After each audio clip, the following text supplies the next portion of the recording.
समस्त को नमस्कार। कुनी कुनी पिला माननकु आजिर अध्याय को स्वागत।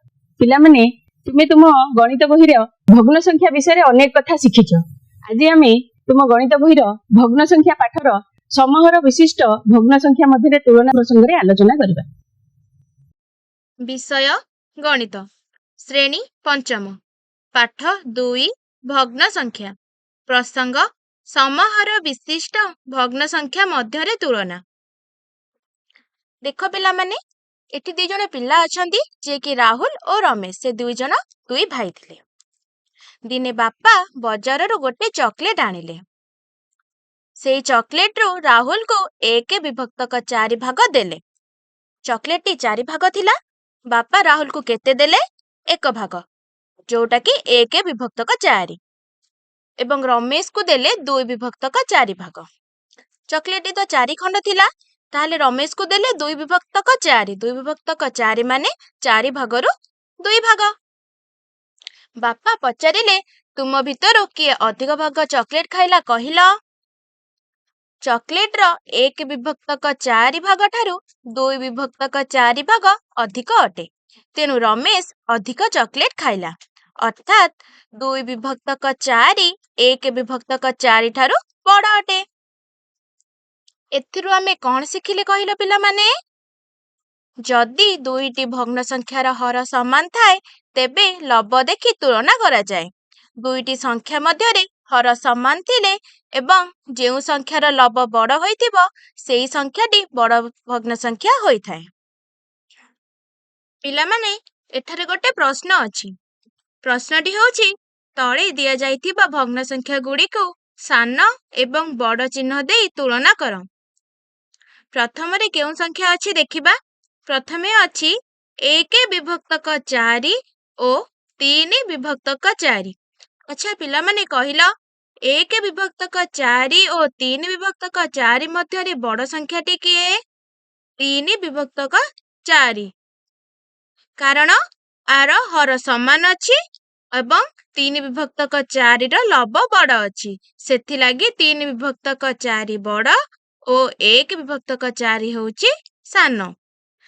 ताहले पिला माने आमे कोन जानिचंती आमे जानिचंती सान जुआडे मुन्न सियाडे। ताहले एठारे सान संख्याटी किए हेला। हाँ पिला माने तमे ठीक कहिलो एठारे सान संख्याटी हेउची 1 विभक्त 4। ताहले आमे मुन्नटी केउ आडे दबा। हाँ पिला माने आमे मुन्नटी 1 विभक्त 4 आडे दबा जेहेतु सेटा सान संख्या। ताहले चलो पिला माने एबे द्वितीय संख्या गुडी को देखिबा। द्वितीय संख्या रे हमरे कोन अछि 3 विभक्त 5 एवं 4 विभक्त 5। ताहले एबे पिला माने कहिलो एमानकर हर समान अछि कि नाही। हाँ एमानकर हर समान अछि। ताहले आ भितरु सान आ बड़ किए हबो।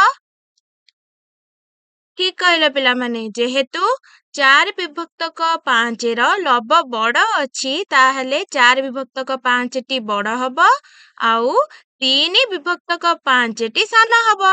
ताहले आमे कोन जानिचंती सान जुआडे मुन्न सियाडे। चलो एबे तृतीय नंबर टी को देखिबा।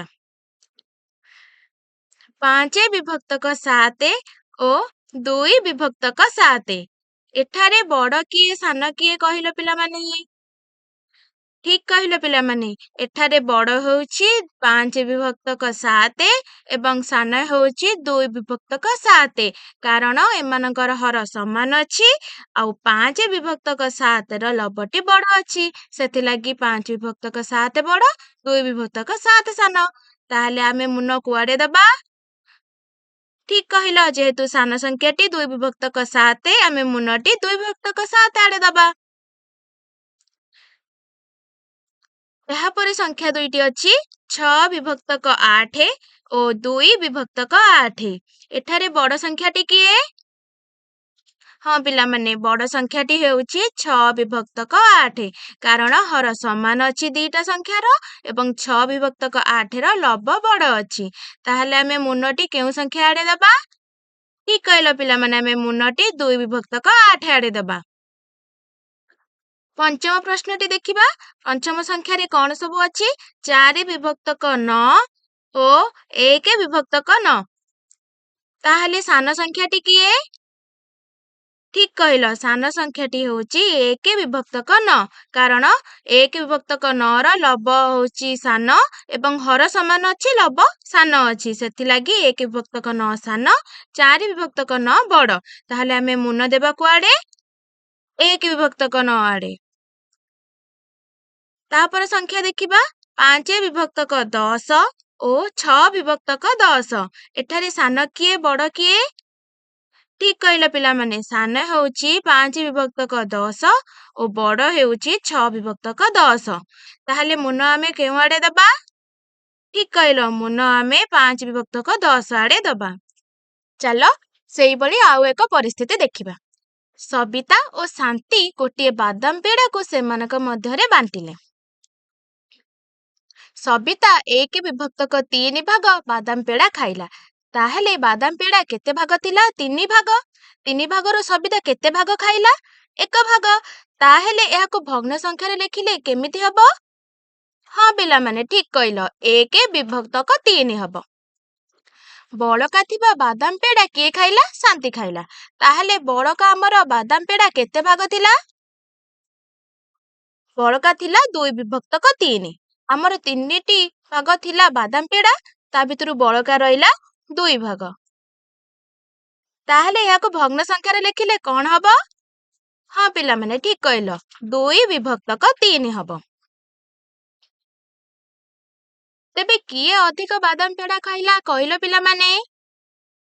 ଗୋଟିଏ ଖଣ୍ଡ 1 ବିଭକ୍ତକ 3 ଠାରୁ 2ଟି ଖଣ୍ଡ 1 ବିଭକ୍ତକ 3 ଅଧିକ ଅଟେ। ତେଣୁ ଶାନ୍ତି ଅଧିକ ବାଦାମ ପେଡ଼ା ଖାଇଲା। ଅର୍ଥାତ୍ 2 ବିଭକ୍ତକ 3 1 ବିଭକ୍ତକ 3 ଠାରୁ ବଡ଼ ଅଟେ। ପିଲାମାନେ, ଏବେ ତମମାନଙ୍କ ପାଇଁ ଆଉ ଏକ ପ୍ରଶ୍ନ। ତଳେ ଦିଆଯାଇଥିବା ଭଗ୍ନ ସଂଖ୍ୟା ଗୁଡ଼ିକରୁ କେଉଁ ଭଗ୍ନ ସଂଖ୍ୟା ଗୁଡ଼ିକ ବଡ଼ ବାଛି ଲେଖ। ପ୍ରଥମେ ଅଛି 2 ବିଭକ୍ତକ 5 ଓ 4 ବିଭକ୍ତକ 5। ଆଚ୍ଛା ପିଲାମାନେ, କହିଲ ଏ ଭିତରୁ ବଡ଼ ସଂଖ୍ୟାଟି କିଏ ହବ? ଠିକ୍ କହିଲ, ବଡ଼ ସଂଖ୍ୟାଟି ହେଉଛି 4 ବିଭକ୍ତକ 5। କାରଣ ଏମାନଙ୍କର ହର ସମାନ ଅଛି ଏବଂ 4 ବିଭକ୍ତକ 5ର ଲବ ବଡ଼ ଅଛି। ସେଥିଲାଗି 4 ବିଭକ୍ତକ 5ଟି 2 ବିଭକ୍ତକ 5 ଠାରୁ ବଡ଼ ହବ। ଏବେ ଦ୍ୱିତୀୟ ନମ୍ବର ସଂଖ୍ୟାକୁ ଦେଖିବା। ଦ୍ୱିତୀୟରେ ଅଛି 2 ବିଭକ୍ତକ 9 ଓ 6 ବିଭକ୍ତକ 9। ପିଲାମାନେ କହିଲ, ଏଇ ସଂଖ୍ୟା ଦୁଇଟାରେ ବଡ଼ କିଏ? ଠିକ୍ କହିଲ, ଏହି ସଂଖ୍ୟା ଦୁଇଟିରୁ ବଡ଼ ହେଉଛି 6 ବିଭକ୍ତକ 9। କାରଣ 9 ସମାନ ଅଛି ହର ଏବଂ ଲବ 6 ବିଭକ୍ତକ 9ର ବଡ଼ ଅଛି। ସେଥିଲାଗି 6 ବିଭକ୍ତକ 9 ହେଉଛି ବଡ଼। ଏହାପରେ ସଂଖ୍ୟା ଅଛି 3 ବିଭକ୍ତକ 4 ଓ 2 ବିଭକ୍ତକ 4। ଏଠାରେ ବଡ଼ ସଂଖ୍ୟା କିଏ? ଠିକ୍ କହିଲ, ଏଠାରେ ବଡ଼ ସଂଖ୍ୟା ହେଉଛି 3 ବିଭକ୍ତକ 4। କାରଣ ଦୁଇଟି ସଂଖ୍ୟାର ହର ସମାନ ଅଛି, ଲବ 3 ବିଭକ୍ତକ 4ର ବଡ଼ ଅଛି। 5 ବିଭକ୍ତକ 7 ଓ 6 ବିଭକ୍ତକ 7 ମଧ୍ୟରୁ କେଉଁ ସଂଖ୍ୟାଟି ବଡ଼ କହିଲ ପିଲାମାନେ? ଠିକ୍ କହିଲ ପିଲାମାନେ, 5 ବିଭକ୍ତକ 7 ଓ 6 ବିଭକ୍ତକ 7 ମଧ୍ୟରୁ 6 ବିଭକ୍ତକ 7ଟି ହେଉଛି ବଡ଼। କାରଣ ଦୁଇଟି ସଂଖ୍ୟାର ହର ସମାନ ଅଛି ଏବଂ 6 ବିଭକ୍ତକ 7ର ଲବଟି ବଡ଼ ଅଛି। ଯେହେତୁ ଲବ ବଡ଼ ଅଛି, ତେଣୁ 6 ବିଭକ୍ତକ 7 5 ବିଭକ୍ତକ 7 ଠାରୁ ବଡ଼ ହବ। ପିଲାମାନେ, ତମମାନଙ୍କ ପାଇଁ ଆଉ ଏକ ପ୍ରଶ୍ନ। ତଳେ ଦିଆଯାଇଥିବା ଭଗ୍ନ ସଂଖ୍ୟା ଗୁଡ଼ିକୁ ସାନରୁ ବଡ଼ କ୍ରମରେ ସଜାଅ।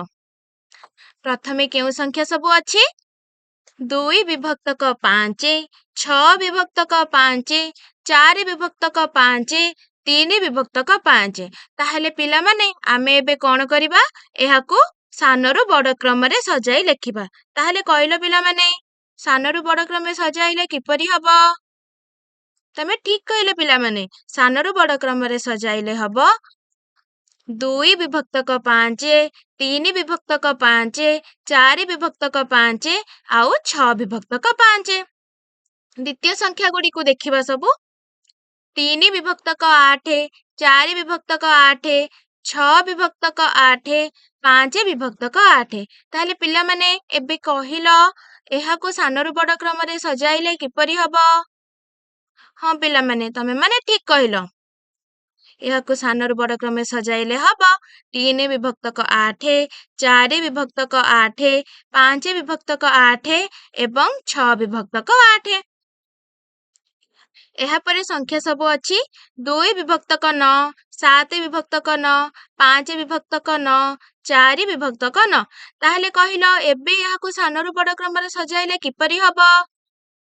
ଠିକ୍ କହିଲ, ଏହାକୁ ସାନରୁ ବଡ଼ କ୍ରମରେ ସଜାଇଲେ ହବ 2 ବିଭକ୍ତକ 9, 4 ବିଭକ୍ତକ 9, 5 ବିଭକ୍ତକ 9, 7 ବିଭକ୍ତକ 9।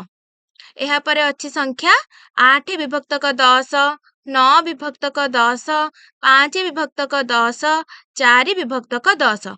ଏହାକୁ ଯଦି ଆମେ ସାନରୁ ବଡ଼ କ୍ରମରେ ସଜାଇବା ତାହେଲେ କିପରି ହବ? ଠିକ୍ କହିଲ, ଏହାକୁ ସାନରୁ ବଡ଼ କ୍ରମରେ ସଜାଇଲେ ହବ 4 ବିଭକ୍ତକ 10, 5 ବିଭକ୍ତକ 10, 8 ବିଭକ୍ତକ 10, 9 ବିଭକ୍ତକ 10। ପିଲାମାନେ, ଆଉ ଏକ ପ୍ରଶ୍ନ।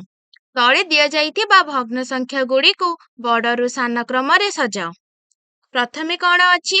ପ୍ରଥମେ ଅଛି 2 ବିଭକ୍ତକ 5, 6 ବିଭକ୍ତକ 5, 4 ବିଭକ୍ତକ 5, 3 ବିଭକ୍ତକ 5। ତାହେଲେ ଏହାକୁ ଯଦି ଆମେ ବଡ଼ରୁ ସାନ କ୍ରମରେ ସଜାଇବା କିପରି ହବ ପିଲାମାନେ? ଠିକ୍ କହିଲ, ଏହାକୁ ଯଦି ଆମେ ବଡ଼ରୁ ସାନ କ୍ରମରେ ସଜାଇବା ତାହେଲେ ହବ 6 ବିଭକ୍ତକ 5, 4 ବିଭକ୍ତକ 5, 3 ବିଭକ୍ତକ 5 ଆଉ 2 ବିଭକ୍ତକ 5। ଏହାପରେ ଅଛି ସଂଖ୍ୟା 3 ବିଭକ୍ତକ 8, 4 ବିଭକ୍ତକ 8, 6 ବିଭକ୍ତକ 8, 5 ବିଭକ୍ତକ 8। ଯଦି ଆମେ ଏହି ସଂଖ୍ୟା ସବୁକୁ ବଡ଼ରୁ ସାନ କ୍ରମରେ ସଜାଇବା ତାହେଲେ କିପରି ହବ କହିଲ ପିଲାମାନେ? ଠିକ୍ କହିଲ, ଏହାକୁ ଯଦି ଆମେ ବଡ଼ରୁ ସାନ କ୍ରମରେ ସଜାଇବା ତାହେଲେ ହବ 6 ବିଭକ୍ତକ 8, 5 ବିଭକ୍ତକ 8, 4 ବିଭକ୍ତକ 8 ଏବଂ 3 ବିଭକ୍ତକ 8। ଏହାପରେ ସବୁ ସଂଖ୍ୟା ଅଛି 2 ବିଭକ୍ତକ 9, 7 ବିଭକ୍ତକ 9, 5 ବିଭକ୍ତକ 9, 4 ବିଭକ୍ତକ 9। ଏହାକୁ ଯଦି ଆମେ ବଡ଼ରୁ ସାନ କ୍ରମରେ ସଜାଇବା ତାହେଲେ କିପରି ହବ? ଠିକ୍ କହିଲ, ଆମର ହବ 7 ବିଭକ୍ତକ 9, 5 ବିଭକ୍ତକ 9, 4 ବିଭକ୍ତକ 9 ଏବଂ 2 ବିଭକ୍ତକ 9। ଏହାପରେ ଅଛି 8 ବିଭକ୍ତକ 10, 9 ବିଭକ୍ତକ 10, 5 ବିଭକ୍ତକ 10, 4 ବିଭକ୍ତକ 10। ଯଦି ଏହି ସଂଖ୍ୟା ଗୁଡ଼ିକୁ ଆମେ ବଡ଼ରୁ ସାନ କ୍ରମରେ ସଜାଇବା ତାହେଲେ କିପରି ହବ? ଠିକ୍ କହିଲ, ଆମର ହବ 9 ବିଭକ୍ତକ 10, 8 ବିଭକ୍ତକ 10, 5 ବିଭକ୍ତକ 10 ଏବଂ 4 ବିଭକ୍ତକ 10। ବହୁତ ବଢ଼ିଆ ପିଲାମାନେ, ଆଶା କରୁଛି ଆଜିର ଏହି ଭଗ୍ନ ସଂଖ୍ୟା ପାଠଟିକୁ ତୁମମାନେ ଭଲ ଭାବରେ ବୁଝିପାରିଥିବ। ଆମେ ପରବର୍ତ୍ତୀ ଅଧ୍ୟାୟରେ ଭଗ୍ନ ସଂଖ୍ୟା ବିଷୟରେ ଅଧିକ କିଛି ଜାଣିବା। ଧନ୍ୟବାଦ। ଖୁସିରେ ଶିଖିବା ସମସ୍ତଙ୍କର ଅଧିକାର। ନମସ୍କାର।